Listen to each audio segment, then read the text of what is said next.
مملکت خداداد پاکستان میں قیدیوں کے بھی کچھ نہ کچھ حقوق ہیں۔ ان حقوق میں قیدیوں کو اپنے وکلاء سمیت عزیز و رشتہ داروں اور جاننے والوں سے ملاقات کا حق بھی حاصل ہے۔ سیاسی قیدیوں کے ساتھ اس معاملے میں اور زیادہ نرمی برتی جاتی ہے، لیکن شہباز شریف صاحب کے دور حکومت میں عمران خان سے ملاقات ایک ناقابل حل مسئلہ بنی ہوئی ہے۔ ہر دوسرے دن ہم دیکھتے ہیں کہ جی اڈیالہ جیل کے باہر ایک تماشا برپا ہوتا ہے، نہ عمران خان کی بہنیں، نہ عزیز اور نہ پارٹی کے عہدیدار جو ہیں ان سے مل پا رہے ہیں۔ یہ صورتحال اس زمانے کے بالکل برعکس ہے کہ جب ملاقاتیوں کا ایک جنب غفیر جو تھا جیل میں بند نواز شریف صاحب، زرداری صاحب اور دیگر سیاسی قیدیوں سے بآسانی مل لیا کرتا تھا۔ گزشتہ رات بھی ہم نے دیکھا کہ جی اڈیالہ جیل کے باہر ایک تماشا برپا رہا۔ عمران خان سے ملاقات کی اجازت نہ ملنے پہ علیمہ خان صاحبہ اپنی بہنوں اور پی ٹی آئی کے کارکنوں کے ساتھ جو ہیں راولپنڈی کے گورکھپور ناکے پہ تقریباً 10 گھنٹے تک دھرنا دیے بیٹھی رہیں، اور دھرنے کو اس یقین دہانی کے پر ختم کیا کہ اگلے ہفتے ان کی ملاقات سابق وزیر اعظم سے کروا دی جائے گی۔ عمران خان سے ملاقات مسئلہ کیوں بنی ہوئی ہے؟ حکومت کی طرف سے اس کا کوئی واضح قانونی جواب سامنے نہیں آ رہا۔ بعض وزراء کے بقول عمران خان ان ملاقاتوں کو سیاسی بیان بازی کے لیے استعمال کرتے ہیں، جس سے ملک میں عدم استحکام پیدا ہوتا ہے۔ لیکن جناب یہ کوئی مضبوط تعویل نہیں ہے۔ ایک اتنی مضبوط حکومت ماشاءاللہ اگر بیانات اور الفاظ سے گھبرانے لگے تو کام ہو گیا۔ حکومت اور حزب اختلاف دونوں کی ذمہ داری ہے کہ سیاسی حدت میں کمی لائیں، لیکن یہ ذمہ داری زیادہ حکومت کی ہے جس کے پاس طاقت و اختیار ہے۔ ویسے آج ایک طویل وقفے کے بعد سابق وزیر اعظم نواز شریف صاحب میدان میں نظر آئے۔ نواز شریف صاحب نے نومنتخب اراکین اسمبلی سے خطاب کرتے ہوئے عمران خان کو ہدف تنقید بنایا اور کہا کہ انہوں نے ملک کا ستیہ ناش کر دیا۔ انہوں نے الزام لگایا کہ عمران خان کرکٹ کھیلنے آئے تھے، وہی کھیلتے رہے اور پاکستان کو دوبارہ IMF کے در پہ کھڑا کر دیا۔ انہوں نے کہا کہ جی عمران خان اکیلا مجرم نہیں بلکہ اسے لانے والے بھی مجرم تھے جن کا احتساب ہونا چاہیے۔ کیا نواز شریف صاحب کے اس بیان میں مستقبل کے لیے کوئی اشارے ہیں؟ تو جناب بڑھتے ہیں اپنے پہلے مہمان کی جانب۔ ہمارے ساتھ موجود ہیں سینئر سیاستدان شیر افضل مروت صاحب، معروف وکیل ہیں۔ بہت بہت شکریہ مروت صاحب اپنا قیمتی وقت دینے کا۔ 26 نومبر کو ایک سال بیت گیا ہے اور اس کے بعد سے ہم دیکھ رہے ہیں کہ تحریک انصاف کے ایجنڈے پہ بظاہر جو ہے احتجاجی سیاست جو ہے نظر نہیں آ رہی ہے۔ آج بھی مطلب ہم سن رہے ہیں کہ جی دعائیہ تقریب وہ کریں گے۔ آپ کیا کہیں گے ان کی حکمت عملی پہ کیا تبصرہ کریں گے؟ ایک سال بعد آپ نے دعائیہ تقریب سے احتجاجی سیاست چلانی ہے اور کوئی آپ نے روحانی طاقت حاصل کر کے کوئی کشف کے ذریعے یا معجزے کے انتظار میں آپ نے خان کو رہا کرانا ہے اور ملک میں انقلاب لانا ہے، تو پھر تو میرا ان کو مشورہ ہوگا کہ ساتھ میں اگر قوالی کا بھی اہتمام کر دیں اور اگلی دفعہ جو ہے احتجاج میں شدت لانے کے لیے دمال کا ہونا ضروری ہے۔ نظر یہ آ رہا ہے، جو میری ذرائع سے میری بات ہوئی ہے تحریک انصاف کے اندر، کہ جو ان کے مرکزی رہنما ہیں، عہدیدار ہیں، اس بات کے حق میں نہیں کہ کسی قسم کا احتجاج کیا جائے۔ وہ سمجھتے کہ احتجاج سے جو ہے ان کی سیاست کو نقصان پہنچے گا اور پارٹی کو نقصان پہنچے گا، کیونکہ احتجاج کی قیمت بہت زیادہ بڑھا دی گئی ہے تحریک انصاف کے لیے۔ 26 نومبر کو جو ہوا تھا گزشتہ سال، تو وہ دوبارہ رسک لینا نہیں چاہتے۔ تو ان کا یہ جو مطلب ہے خدشہ ہے، کتنا کیا بے بنیاد کہیں گے آپ اس کو؟ دیکھیں رسک تو انہوں نے کبھی لیا ہی نہیں ہے۔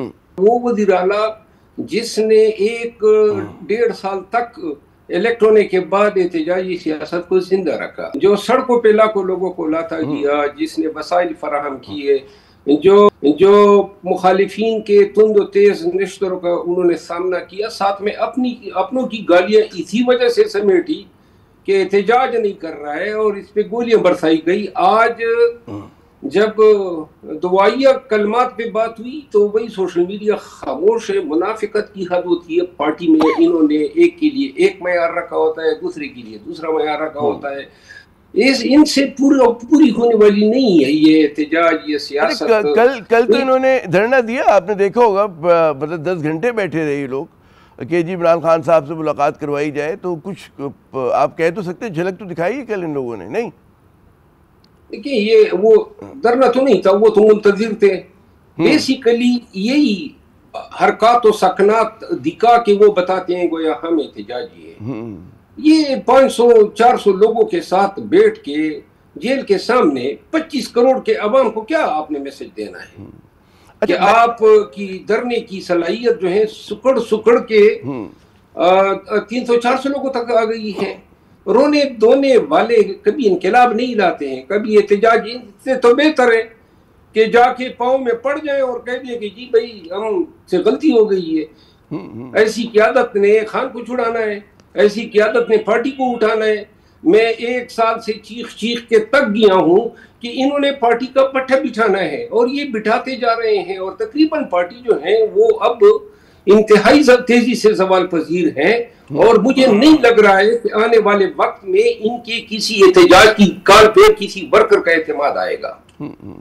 اچھا، میں بڑا آپ نے اہم نکات اٹھائے۔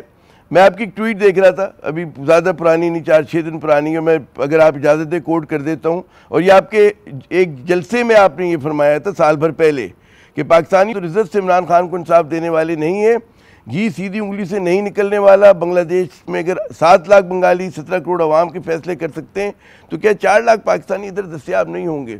تو آپ کی باتوں میں تو تسلسل ہے، کیا وجہ ہے کہ اتنی موبلائزیشن نہیں ہوتی؟ وہ جو سلمان اکرم راجہ صاحب کہتے ہیں ہم لوگ لاکھوں لوگ نکالنے کے قابل نہیں ہیں، پارٹی کی تنظیم کی ساخت ایسی نہیں ہے کہ وہ یہ کام کر سکے، احتجاجی سیاست جس کا آپ خواہش کر رہے ہیں جناب۔ سلمان اکرم راجہ صاحب جو ہیں اس نے تو کبھی زندگی میں جو ہے 4 مرغیوں کو جمع نہیں کیا ہوگا، یہ احتجاجی سیاست کے لوگ ہی نہیں ہیں، یہ عدالتوں میں بول سکتے ہیں، یہ جہاں پہ شیل چلے، جہاں پہ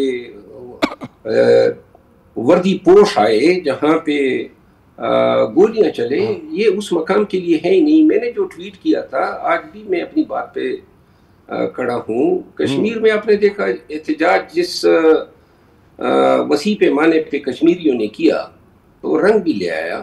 پاکستان تحریک انصاف میں وہ جو کہہ رہے ہیں نا کہ لاکھوں لوگ نکالنے ہوں گے، تو لاکھوں لوگ تو ہم نے نکالے تھے 9 مئی کے بعد، اور آج بھی میں چیلنج کر کے کہتا ہوں پی ٹی آئی جو ہے کسی ایک شہر میں جلسہ رکھے اور مجھے بلا لے، اگر لاکھوں لوگ نہ نکال پایا تو میں وعدہ کروں گا کہ جو چور کی سزا ہوگی وہ میری سزا ہوگی۔ کئی میری ایم این اے سے بات ہوئی، آپ کی پی ٹی آئی کے ایم این اے سے بات ہوئی، تو ان کے دلوں میں آپ کی تو بڑی گڈ ول ہے، تو کیا وجہ ہے کہ مطلب ہے میں دیکھتا ہوں کہ آپ کا ابھی بھی وسیع حلقہ ہے ود ان دا پارٹی، تو وہ لوگ کیوں کہتے ہیں نا کہ اثر نہیں ڈال پا رہے کہ آپ جیسے لوگوں کی واپسی ہو سکے؟ میں نام لینے سے گریز کروں گا، لیکن ایک وائلڈ آدمی نہیں ہوں۔ ہاں امت صاحب، یہاں پاکستان تحریک انصاف میں اپنوں کو نوازنے کے لیے ہر اس شخص کو ہٹایا گیا، گرایا گیا۔ عمر ایوب خان سیکرٹری جنرل تھے پارٹی کے، اور مجھے یہ تسلیم کرنا ہوگا کہ عمر ایوب خان نے سیکرٹری جنرل کے طور پہ کافی اچھا کام کیا، لیکن صرف سلمان اکرم راجہ کو نوازنے کے لیے ایوب خان کو جو ہے وہ بڑے ہی ڈسگریسفلی ہٹایا گیا۔ اور کس نے ہٹایا عمر ایوب خان کو؟ محترمہ علیمہ خانم نے۔ پھر شبلی فراز صاحب جو ہیں وہ سارے معاملات جو ہے خان کی بیاف پہ ٹیکل کرتے تھے، ان کو بھی ٹھکانے لگایا محترمہ نے، پھر علی امین خان کو ٹھکانے لگایا، اور اسی طرح مجھے تو سب سے پہلے انہوں نے عبرت کی مثال بنا دی۔ عاطف خان سے پوچھ لیں، مجھے یہ سمجھائیے سے بھی آپ یہ سمجھائیے کہ بہنوں کا جو رشتہ بھائی کے ساتھ ہوتا ہے بڑا ایک قربت والا ہوتا ہے، بہت محبت والا ہوتا ہے، تو یہ جو آپ فرما رہے ہیں کہ جو عمران خان کے بقول آپ کے جانثار تھے، آپ نے کئی نام بھی لیے، کیوں علیمہ خان صاحبہ کیوں کریں گی؟ ان کو اپنے بھائی کی بھلائی منظور نہیں ہے؟ کیا وجہ مجھے سمجھ میں نہیں آتی۔ میں جب دیکھتا ہوں کوئی بہن بھائی ہیں تو میری سادہ طبیعت تو یہی سمجھتی ہے کہ جی پرخلوص ہے، ڈٹے میں ایک دوسرے کے ساتھ۔ دیکھیے، بھائی کی بہنیں تو ہر ایک لیڈر کی رہی ہیں۔ آصف علی زرداری صاحب کی بھی بہن ہے، تالپور صاحبہ، میاں صاحبان کی بھی شاید بہن ہے۔ آپ نے کبھی سنا ہے کہ ان کی بہنوں نے اپنے ہی لیڈروں کو جو ہے گالیوں سے نوازا ہو؟ آپ نے کبھی سنا ہے کہ پبلکلی اپنے پارٹی کے لیڈرز کو جو ہے انہوں نے ڈسگریس کیا ہو؟ کبھی آپ نے سنا ہے کہ ان بہنوں نے کبھی پارٹی کے معاملات میں بڑے سخت وقت میں بھی کوئی نازک جملے کہے ہو؟ تو یہ یہاں پہ کیوں؟ کون سی خدمت ہوئی ہے پارٹی کی یہ گزشتہ 1.5 سال میں؟ پارٹی کو تو بہتر ہوتا کہ یہ سرے سے منظرعام پہ ہی نہ آتی۔ یہاں پہ میں آپ کو عرض کروں، محترمہ کا مسئلہ یہ ہے کہ محترمہ شاہد خان کے بعد پارٹی کو خود ہی اپنے بیٹے کے ذریعے ٹیک اوور کرنا چاہتی ہے، اور بیسیکلی عزت دینا، احترام سے گفتگو کرنا، یعنی کہ جب تک کوئی پاؤں میں نہ جھکے وہ کبھی قبول ہی نہیں ہے۔ اب پارٹی میں جو لوگ مارے کھا رہے ہیں، جس سطح پہ جو ہے پاکستان میں سیاست آ گئی ہے، وہ مار بھی کھائیں، جیلوں میں بھی جائیں، نقصانات بھی اٹھائیں، اوپر سے ذلیل بھی ہو، کس نے مطلب مجھے ایسی یہ سیاست بتائیے کہ تحریک انصاف کی جو مطلب اٹھان ہے وہ تو موروثی سیاست پہ نہیں ہے، جو اس کا ایک یو ایس پی ہوا کرتا ہے وہ تو یہی تھا کہ جی موروثی سیاست نہیں کرتے، تو اس پہ جگہ تو نہیں بنتی۔ میں آج بھی کئی جو ابھی بھی لوگ فعال ہیں آپ کی پارٹی میں وہ کہتے ہیں کہ ہماری یہاں تو یہ اس کی جگہ نہیں ہے، لیکن پھر ہم دیکھتے ہیں کہ سیٹس میں مل جاتے، ٹکٹ مل جاتے لوگوں کو، رشتہ داروں کو مل جاتے ہیں، بیگم کو مل جاتے ہیں، کسی اور کو مل جاتا ہے، تو یہ ایک مسئلہ ہے، کنٹرڈکشن ہے پی ٹی آئی کے اندر۔ دیکھیے اس سے بہتر ہوتا ٹکٹ ہی دے دیتے، کیونکہ پارٹی میں موروثیت کا الزام جو ہے وہ صرف ٹکٹ کی بنیاد پہ تو نہیں ہوتا ہے کہ بھتیجے بھائی بانجے کو ٹکٹ دے دیا۔ موروثیت تو یہ چیز ہے نا کہ آپ کی پارٹی کی سیاست جو ہے اس میں خاندان کے لوگ جو ہیں دخل در معقولات کریں، فیصلے وہ لیں، حکومتیں وہ بنائیں، وزیر اعلیٰ وہ بنائیں۔ تو ہماری پارٹی میں تو کب سے یہ ہو رہا ہے، بزدار کے زمانے سے یہ ہو رہا ہے، لہٰذا یہی تو موروثیت ہے۔ اسی کے خلاف تو خان نے خود علم بلند کیا تھا، لیکن عملی طور پر ہمیں دیکھنا ہوگا کہ کیا ہم موروثیت سے جان چھڑا پا رہے ہیں یا نہیں۔ کیا آپ کہیں گے کہ عمران خان جو ہیں اس قسم کے فیصلے ظاہر ہے کہ بھی جیل میں آئسولیشن میں تو اثر انداز نہیں ہو رہے، ان کی مرضی سے ہو رہے یا مطلب ہے ان کو استعمال کیا جا رہا ہے؟ کیا آپ کا انالیسس ہے؟ دیکھیے سب سے پہلے غلطی وہاں پہ ہوئی جب خان صاحب جیل میں گئے تو اپنے ساتھ پارٹی کی فیصلہ سازی بھی ساتھ میں لے گئے۔ یہ فیصلے جو ہیں میاں نواز شریف صاحب جب جیل میں گئے تھے تو فیصلے ان کے پیچھے پارٹی کرتی تھی۔ اس کو علم ہے کہ خان کو جو گنے چنے لوگ جاتے ہیں اور ان کی کانوں میں جو باتیں ڈالتے ہیں وہ کیا باتیں ہوتی ہیں۔ جو لیڈرشپ باہر ہیں ان کے پاس جو ہے سر کی جوؤں کا علاج نہیں ہے، نہ اختیار ہے ان کے پاس۔ آج تک کوئی بتا سکتا ہے کہ کسی ایک فیصلے میں، اتنے اہم اور زیادہ فیصلے ہوئے، کسی ایک فیصلے میں پارٹی نے کبھی پارلیمنٹری پارٹی کو اعتماد میں لیا ہو، کبھی ایم پی ایس کو اعتماد میں لیا ہو؟ جناب علی جیل میں کوئی جا کے بات ڈال دیتا ہے اسٹینڈنگ کمیٹیوں سے استعفیٰ دے، بغیر کسی بغیر قائل کیے جو آپ کی پولیٹیکل کمیٹی ہے، مسئلہ وہاں پر ہے؟ آپ یہ سمجھتے ہیں جو پی ٹی آئی کی پولیٹیکل کمیٹی ہے وہاں پہ مسئلہ ہے؟ دیکھیے میں آپ کورس کروں نا، یہ پہلے کور کمیٹی تھی جی، پھر کور کمیٹی کے بعد جو ہے وہ سفارشوں پہ جو 26 رکنی کور کمیٹی تھی وہ 82 ممبران پر مشتمل ہو گئی۔ اب 82 ممبران جب آن لائن بیٹھتے ہیں اور اگر کوئی شخص جو ہے 3 منٹ بھی لے تو 3 گھنٹے کی کون آن لائن میٹنگ اٹینڈ کر سکتا ہے؟ اور جناب ہر وقت اس کور کمیٹی میں بھی شور و غوغا ہوتا تھا، لڑائی جھگڑے ہوتے تھے۔ پھر انہوں نے سوچا کہ جناب علی اس کو ہم ذرا اسٹریم لائن کرتے ہیں، اور خان صاحب نے 9 رکنی پولیٹیکل کمیٹی بنائی جس میں بھی ممبر تھا۔ 9 رکنی ممبر کمیٹی کو جو ہے انہوں نے اس طرح ہائیجیک کیا کہ ان کو پتا چلا کہ بھائی ہم نے چونکہ یہاں پہ میجارٹی لانی ہے تو لہذا اپنے بندے ڈلوا کے اب اس پولیٹیکل کمیٹی کو 38 پہ لے گئے۔ تو لہذا یہ ہر چیز میں سفارش، ہر چیز میں جو ہے دڑے بندیاں، ہر چیز میں جو ہے آپ نے ووٹنگ کرانی ہے، بھئی آپ نے پارٹی کی مفاد کی۔ یہی وجہ ہے کہ جو ہے اپنی کہتے ہیں مقبولیت کو لیوریج نہیں دے پا رہی پی ٹی آئی۔ اچھا ضمنی انتخابات ابھی ہوئے 13 نشستوں پہ، اور ظاہر ہے کہ بعض لوگ تنقید کر رہے ہیں کہ جی یا تو پورا بائیکاٹ کر دیتے آپ، یا پھر مطلب ہے کہ پوری طرح آپ شامل ہو جاتے انتخابات میں، 2 سیٹوں پہ لڑے باقیوں پہ نہیں لڑے۔ حکمت عملی پہ کیا کہیں گے؟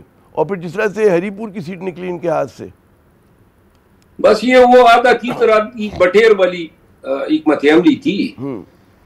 پہلے کہا جی کہ ہم بائیکاٹ کرتے ہیں، اب اسی سے اندازہ لگا لینا وہ موروثیت جو ہم کہہ رہے ہیں جی، جو 2 انفلوئنشل فیملیز تھی انہوں نے کہا نہیں جی ہمیں آپ مبرہ کر دیں، استثناء دے دیں اس بائیکاٹ کے فیصلے سے، تو لہذا بائیکاٹ کے لیے علیحدہ بیانیہ، استثناء کے لیے پھر علیحدہ جو ہے نیریٹو، ان کو استثناء دیا گیا۔ یہ استثناء پارٹی کے ورکر کو بھی پسند نہیں آیا۔ یا دیکھیں پہلی تو بات یہ ہے بائیکاٹ کیوں کیا؟ آپ نے سیاسی عمل سے اگر دور رہنا ہے تو پارٹی کی جو ایکٹیویٹی ہے، پارٹی کی جو حرکت ہے اس کا متحرک رہنا، وہ تو جب ہو جائے گی۔ تو لہذا آپ نے پارٹی کو ایک اپرچونٹی جو ہے وہ گوا دی۔ ماضی میں جتنی پولیٹیکل پارٹیز نے الیکشن کا بائیکاٹ کیے ہیں، بعد میں وہ پچھتائے ہیں. تو لہٰذا بائیکاٹ کی کوئی تکی نہیں بنتی تھی. فیصلہ آ گیا جی بائیکاٹ کرنا ہے. آپ نے جتانا تھا، زیادہ سے زیادہ یہی نتیجہ ہوتا کہ 6 یعنی کہ سیٹیں لے جاتے.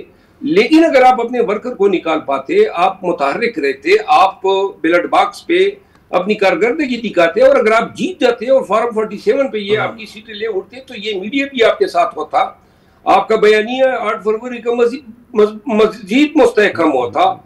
آپ نے عجیب سی مطلب پالیسی بنا لی کہ جناب وہاں لاہور میں بہت سارے بڑے غیر سیاسی فیصلے. اچھا عمران خان سے ملاقات جو ہے بڑا مشکل بنا ہوا ہے. مجھے یاد نہیں پڑتا کہ سیاسی قیدیوں سے، صفیول کے سیاسی قیدیوں سے ملاقات کبھی ماضی میں اتنا بڑا مسئلہ ہو. کبھی ہوتی تھی پابندی، ہفتے 2 ہفتے مہینے میں ختم ہو جایا کرتی تھی. کیا معاملہ ہے اور اس کی وجہ سے کتنا مشکل ہو رہا ہے پی ٹی آئی کو؟ کہ یہی تو حکمت عملی نہیں ہے کہ عمران کو آئسولیشن میں ڈالیں اور تاکہ پارٹی ڈسرے میں رہے اور وہ فیصلہ صحیح طرح سے نہ کر سکے؟ ورنہ بھئی ممکن تھا نا کہ آپ بھی جا کے مل لیتے اور اپنی بات سمجھا دیتے. تو عامر صاحب یہ ملاقاتیں میں نے شروع کرائی تھی. اس کا جو ایس او پی بنا، اس کے لیے میں نے ریٹس دائر کی، آئی سی اے دائر کی ہائی کورٹ میں. عمران خان کے مشورے سے ہم نے ایک ان کے ساتھ انڈرسٹینڈنگ جیل حکام کے ساتھ ڈیولپ کی، اور اس کو تحریراً جو ہے ہم تحریر میں لے آئے، عدالت میں پیش کی. وہاں وکلاء کے ساتھ، اکابرین کے ساتھ، فیملی کے ساتھ، ڈاکٹر کے ساتھ ملاقاتوں کا شیڈول ہم نے سیٹ کر دیا. اور پھر یہ 1 سال سے زیادہ عرصے تک یہ ملاقاتیں میں کراتا رہا. اس کے بعد جو ہے میری یہ پوزیشن ان کو اچھی نہیں لگی، تو انہوں نے اس منصب سے بھی ہٹا دیا. اور جن لوگوں نے مطلب یہ ہیں کہ لوگوں کو کی ملاقاتیں کروانی تھی، ان پہ احسان چڑھوانے تھے، انہوں نے یہ معاملات ہاتھ میں لیے. جب سے ہاتھ میں لیے ہیں یہی حالت ہے کہ جناب علی کہتے ہیں ہم کنٹمپٹ پہ کنٹمپٹ جمع کر رہے ہیں. کنٹمپٹ پہ کنٹمپٹ، پہلے انہوں نے اس فیصلے کو خود ہی عدالتوں میں چیلنج کیا، اس میں ایفیڈیوٹس دیے، اپنے ہی فیصلے کو جو ہے انہوں نے ہائی کورٹ میں جو ہے سبوٹاج کیا. تو یہ ان کی عدالتی محاذ پہ بھی بہت بری ناکامی ہے. اچھا جاتے جاتے میں ایک اور سوال، اور اس پہ کبھی تفصیل سے بھی میں چاہوں گا گفتگو کروں آپ سے. نظر یہ آ رہا ہے کہ جو سماجی میڈیا اکاؤنٹس ہیں پی ٹی آئی کے آفیشل، وہاں پہ سے ریاستی اداروں کے اوپر، شخصیات کے اوپر منظم طریقے سے پروپیگنڈا ہو رہا ہے. اور ہم جیسے لوگ بھی دیکھ رہے ہیں کہ جی بلو دا بیلٹ ہے، اور وہ کچھ آپ کو اس کے اندر ریشنل نظر نہیں آتا کہ آپ کو اگر پاکستان میں پالیٹکس کرنی ہے تو آپ حدت کو اس حد تک لے جائیں. مانا کہ ہم تسلیم کرتے ہیں کہ بھی زیادتی ہو رہی ہے، آپ غصے میں ہیں، جھنجھلائے ہوئے ہیں. یہ حکمت عملی کتنی سیلف ڈیفیٹنگ ہے، کتنا زیادہ میں تو کہوں گا خود کو حملہ ہے اپنے اوپر. یہ سیلف ڈسٹرکٹیو پالیسی ہے، اور بدقسمتی سے اس پالیسی سے اپنے آپ کو ڈسٹینس کرنے کی جو ذمہ داری سینئر لیڈرشپ پہ عائد ہوتی تھی، انہوں نے اپنی یہ ذمہ داری ڈسچارج نہیں کی ہے. چونکہ سوشل میڈیا جو ہیں انہی لوگوں کے ہاتھوں میں ہیں جو خان سے ملتے رہتے ہیں، تو لہذا خان کو صحیح معلومات اس حوالے سے نہیں دی جاتی ہے کہ انہوں نے پیچھے سے گالم گلوچ کا بریگیڈ بنایا ہوا ہے، اداروں پہ حملہ اور افراد کو گالیاں، پاکستان کو گالیاں. اور ان گالیوں کے طفیل تو آج ہم اس مقام پہ پہنچے ہیں. انہی گالیوں کو دیکھیں، کسی قوم نے ماں سے بھائی جو بانڈ ہوتے ہیں، کسی قوم نے کبھی گالیوں سے کوئی جنگ جیتی ہے؟ تو لہذا یہ گالم گلوچ جو ہے، اور آپ کو میں عرض کروں سب سے پہلے یہ صبح کی مشق اپنوں پہ کرتے ہیں. جب صبح سویرے یہ بیدار ہوتے ہیں نا سارے مل کے، تو پہلے اپنی لیڈروں پہ 4 بجے تک لگے ہوتے ہیں، اور 4 بجے کے بعد جو ہیں مخالفین پہ اور اداروں پہ حملہ ہو جاتے ہیں. یہ انہی گالم گلوچ کی وجہ سے، انہی ہوٹنگ کی وجہ سے، ٹرولنگ کی وجہ سے پاکستان تحریک انصاف جو ہے وہ بحیثیت پارٹی انہوں نے فائدے سے زیادہ نقصان ہو رہا ہے. بہت بہت شکریہ شیر افضل مروت صاحب، آپ نے اپنا قیمتی وقت دیا. ناظرین گفتگو کی شیر افضل مروت صاحب نے، جو پی ٹی آئی کی مشکلات ہیں اندرونی. ایک کہتے ہیں کچھ مشکلات ہوتی ہیں آبجیکٹیو، اور کچھ ہوتی ہیں کہ سبجیکٹیو مشکلات. تو آبجیکٹیو مشکلات پہ آپ اسی وقت قابو پا سکتے ہیں کہ جب آپ اپنے اندرونی مسائل کو حل کر لیں. تو اس وقت پی ٹی آئی اتنا زیادہ اندرونی مسائل کا شکار ہے کہ اس کے لیے بڑا مشکل ہے کہ وہ کوئی کہتے پراسر طریقے سے، ٹھیک ہے مقبولیت اپنی جگہ ہم سب تسلیم کرتے کہ بہت مقبول جماعت ہے، لیکن جب تک اپنا ہاؤس ان آرڈر نہیں کریں گے وہ آگے نہیں بڑھ سکتے. اور یہ جو بات ہے اہم سماجی میڈیا کے حوالے سے کہ جب تک پاکستان کی سیاست میں اعتدال نہیں آئے گا، جب تک آپ توازن سے بات نہیں کریں گے، تب تک بھی آپ جو ہے اپنے بیانیے کو آگے بڑھانا جو ہوتے ہیں مشکل ہوتے ہیں۔ یہاں پہ کہ مختصر وقفہ لیتے ہیں، وقفے کے بعد جب دوبارہ حاضر ہوں گے تو کچھ معیشت پہ بات کریں گے۔ پاکستان میں بے روزگاروں کی جو تعداد ہے اس میں اضافہ ہو گیا ہے، IMF کی رپورٹ پہ تو شور مچی چکا ہے، سب آپ کو اندازہ ہے۔ تو کہاں سے کوئی اچھی خبر آ رہی ہے، اور آخر وجہ کیا ہے پاکستان کی معیشت کو اتنی زبوں حالی کی، اتنی مشکلات کی؟ بات ہوتی ہے وقفے کے بعد۔ جناب، معاشی محاذ پر حکومت کی کامیابی کے دعوے اپنی جگہ، لیکن جو معاشی اشاریوں کے حوالے سے خبریں آ رہی ہیں وہ زیادہ تر منفی ہیں۔ ابھی تازہ ترین خبر یہ آئی کہ جی ملک میں بے روزگاری بڑھی ہے، 14 لاکھ مزید افراد جو ہیں وہ بے روزگاروں کی فوج ظفر موج میں شامل ہو چکے ہیں۔ اس سے پہلے آپ یاد کریں کہ مہنگائی جو ہے یقیناً جو اس کی انفلیشن بڑھنے کی رفتار ہے اس پہ کمی ہوئی ہے، لیکن اس کا حجم اتنا بڑھ چکا ہے کہ لوگوں کی قوت خرید کم ہو گئی ہے، ٹیکسز نے لوگوں کو ادموا کر دیا ہے۔ پھر ساتھ یہی نہیں کہ جب پرچیزنگ پاور ہے، ڈسپوزیبل انکم ہے، ہر طرف وہ کم ہو رہی ہے، ملک میں سرمایہ کاری جو ہے وہ نہ ہونے کے برابر ہے۔ اور اوپر سے اب IMF کی کچھ دن پہلے جو رپورٹ آئی تھی اس پہ اس نے حکومت کی کارکردگی کا، ان کی گورننس کا اور ان کا جو ایک بدعنوانی کا ہمارے یہاں ایک افریت ہے اس کا جو ہے بھانڈا بری طرح سے پھوڑ دیا ہے۔ اس مسئلے پہ ہم نے بارہا بات کی ہے، مختلف ماہرین سے بات کی ہے اور مسلسل کر رہے ہیں۔ آخر مسئلہ ہے کیا؟ ہم نے گفتگو کے لیے زحمت دی ہے ڈاکٹر نظیم الحق صاحب کو، کسی تعارف کے محتاج نہیں ہے، معروف ماہر معیشت ہے۔ ڈاکٹر صاحب بہت شکریہ اپنا قیمتی وقت دینے کا۔ معاشی کارکردگی کے حوالے سے میں کہوں گا ایک اور دل شکن جو ہے رپورٹ ہے کہ جس میں بے روزگاری کی شرح میں اضافے کی بات ہوئی ہے۔ 14 لاکھ افراد جو مزید جو ہیں گزشتہ دو تین برس میں جو ہیں مزید بے روزگار ہوئے ہیں، اور جو تعداد ہے بے روزگاروں کی وہ بڑھ کر جو ہے تقریباً 31% بڑھ کے 59 لاکھ ہو چکی ہے۔ چیزیں سنبھل نہیں پا رہی ہیں، کیا آپ کا تجزیہ ہے؟ دیکھیں جی، پہلی چیز تو یہ جو ہے ایسٹیمیٹ ان امپلائمنٹ کا، یہ تو میرا خیال ہے کمزور ایسٹیمیٹ ہے، کیونکہ ان امپلائمنٹ سے زیادہ ہے اور ہمیشہ سے تھی زیادہ، یہ ہمیشہ انڈر میجر کرتے ہیں۔ نمبر 2 یہ چیز ہے کہ ہم نے جب یہ گریجویٹ ان امپلائمنٹ دیکھی تو تقریباً 34% ہے، اور اس کے علاوہ سنسس میں جو ان کی ان امپلائمنٹ نکلی تھی وہ تقریباً 22% نکلی تھی۔ تو یہ فگرز کو تھوڑا ریکنسائل کر کے بیچا کریں، بغیر نہ بیچا کریں۔ نمبر 2 بات جو بار بار ہم کہتے ہیں سب اکانومسٹ، دیکھیے ٹیکس کا نظام ہمارا بالکل ٹوٹا ہوا ہے، اور یہ جو IMF نے رٹ لگائی ہوئی ہے کہ ٹیکس پہلے ٹھیک کرو پھر ترقی کرو، یہ بالکل غلط بات ہے۔ ساری دنیا ترقی کی ہے ٹیکسز کے بغیر، ٹیکسز کے ساتھ کوئی ترقی نہیں کرتا۔ بلکہ امریکہ میں جو آ رہی ہے، ٹرمپ نے جو کیا ہے، جارج بش نے کیا تھا، اس کے بعد ریگن نے کیا تھا، سب ٹیکس کم کرتے ہیں گروتھ کے لیے۔ برطانیہ میں میگی تھیچر نے ٹیکس کم کیے تھے، اس کے بعد ٹونی بلیئر نے بھی کم کیے تھے۔ پوری دنیا میں ٹیکسز کم کرتے ہیں گروتھ کے لیے، ہمارے یہاں ٹیکسز بڑھاتے ہیں گروتھ کے لیے، تو بڑی بے وقوف والی بات ہے۔ اس پہ کیا کریں؟ نہ IMF سنتا ہے، منسٹر آف فائنانس آپ بینکر لگاتے ہیں، بینکر بیچارے کو پتا، اس کو صرف یہ پتا ہے کہ اس نے بکس بیلنس کرنی ہے، تو ٹیکس ڈھونڈتا پڑتا ہے۔ وہ ٹیکس دیکھا، یہ دیکھا اس کو ٹیکس لگا دیا، یہ دیکھا اس کو ٹیکس لگا دیا۔ عامر صاحب میرا خیال آپ کو پتا ہوگا ایک کہانی جو بچپن میں ہم نے دیکھی تھی اور بڑے فلمیں بنی ہیں اس پہ، رابن ہوڈ کی۔ اس پہ شریف آف ناٹنگھم ٹیکس لگاتا جاتا، لوگ اتنے پریشان ہو گئے تھے، رابن ہوڈ بن گیا، اتنے لوگ بیچارے عاجز ہو گئے تھے کہ رابن ہوڈ اٹھ گیا اور اس نے جا کے شریف پہ ڈاکے مارنے شروع کر دیے۔ تو آج تک یہ کہانی، چاہے کہانی ہے پر یہ ایک کہانی ہے کہ ٹیکس غلط طریقے سے مت لگاؤ۔ ہمارے ملک میں ٹیکس غلط طریقے سے لگایا گیا، نمبر 1۔ نمبر 2، صرف ٹیکس غلط طریقے سے لگایا گیا۔ عامر صاحب آپ کو پتا ہے، جو میں روتا رہتا ہوں، ایفیڈیوٹ کیا ہوتا ہے؟ جی، یہ واحد ملک ہے جہاں ایفیڈیوٹ ہوتا ہے، یہ واحد ملک ہے جہاں کے جناب وہ ہوتی ہے ٹیسٹیشن ہوتی ہے، یہ واحد ملک ہے جہاں کے امریکہ میں ایفیڈیوٹ ایک کاغذ پہ بن جاتا ہے بس آرام سے، بلکہ آپ جائے کسی ڈرگ سٹور میں بن جائے گا، کوئی اس میں محنت نہیں کرنی پڑتی۔ یہاں آپ دفتروں کے چکر لگاتے ہیں۔ پھر NOC کیا ہوتا ہے؟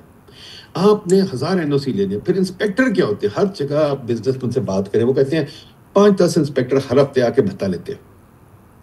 یہ نظام کیوں نہیں ختم کر دیتے بھائی؟ یہ نظام چیکس کنٹرولز مجھے ذرا خطا کلامی کرنے تھے۔ آپ نے کہا کہ جی گروتھ بڑھانے کے لیے ٹیکسز کم کرنے پڑتے ہیں، بالکل صحیح بات ہے، سمجھ میں آنے والی بات ہے، لیکن ایک کاؤنٹر آرگیومنٹ آتا ہے کہ پاکستان میں جب بھی گروتھ بڑھتی ہے تو ہمارا بیلنس آف پیمنٹ کا کرائسس کھڑا ہو جاتا ہے، اور اس کی وجہ سے ہم لوگ پھر ادموئے ہو جاتے ہیں۔ جو بوم اینڈ بسٹ کا سائیکل ہے پاکستان میں اسی لیے جاری و ساری ہے۔ تو گروتھ کا بھی ہمارے کچھ مسئلے ہیں کہ پھر ہم اتنی زیادہ امپورٹس بڑھا دیتے ہیں، اتنی زیادہ ہماری اکانومی اوور ہیٹ ہو جاتی ہے کہ we are enable to sustain it. جی، یہ جو کہانی ہے یہ آدھی کہانی ہے، انفارچونیٹلی یہ میڈیا میں بڑی پھیل گئی ہے۔ پرابلم یہ ہے کہ میڈیا ہماری بات نہیں سنتا جو ہم باتیں کرتے ہیں۔ آپ کا بوم اینڈ بسٹ سائیکل اس لیے ہے کیونکہ آپ جب گروتھ بڑھاتے ہیں تو ساتھ ہی ایکسچینج ریٹ کو کنٹرول کرتے ہیں. ایکسچینج ریٹ کو جانے دیں بھائی, ٹھیک ہے. نمبر 2, آپ نے پروٹیکشن, بڑی انڈسٹری روتی پھرتی ہے کہ ہمیں پروٹیکشن دو. دیکھیے فرٹیلائزر آپ کیوں بنا رہے ہیں؟ آپ کا فرٹیلائزر گیس کی سبسڈی کے بغیر نہیں چلتا. آپ بتائیے آپ کیوں گاڑیاں بنا رہے ہیں؟ آپ سے گاڑی بنتی نہیں, ٹھیک ہے. 50 سال ہو گئے بات کرتے کرتے, لوکلائزیشن آج تک نہیں ہوئی, ٹھیک ہے. آپ نے ایک گاڑی نہیں ایکسپورٹ کی, یا تو کوئی انڈسٹری نہیں ہونی چاہیے جو ایکسپورٹ نہیں کرتی, بس ختم ہو گئی بات. پہلی چیز یہ تہیا کر لیں, جو انڈسٹری ایکسپورٹ نہیں کرتی اس کو بے شک بند ہو جائے, وہ اس کو آپ نے پروٹیکٹ نہیں کرنا.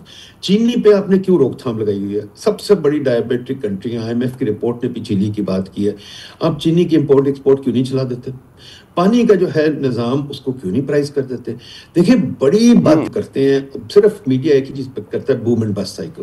بوم اینڈ بسٹ سائیکل بھی تب ہوتا ہے کیونکہ اب آپ کیوں ہر چیز پہ بھیک مانگتے ہیں, کیوں بار بار آپ پیسے بورو کرتے ہیں؟ ہم تو کہتے ہیں پیسے نہ بورو کرو بھائی. کیوں آپ یہ کرتے ہیں؟ اس کے علاوہ بورو کرنے کے علاوہ آپ کیوں کرتے ہیں کہ جی آپ پروجیکٹس, ناقص پروجیکٹ لگاتا جائیں, ادھر انڈر پاس, ادھر فلائی اوور, اس کے پیسے تو پھر ہمیں واپس کرنے ہی ہے نا. بوم اینڈ بسٹ سائیکل آتا ہے بیکاز آپ بے وقوفوں کی طرح پروجیکٹ لگاتے ہیں بغیر سوچے سمجھے. کیوں آپ نے کولے کا پلانٹ لگایا؟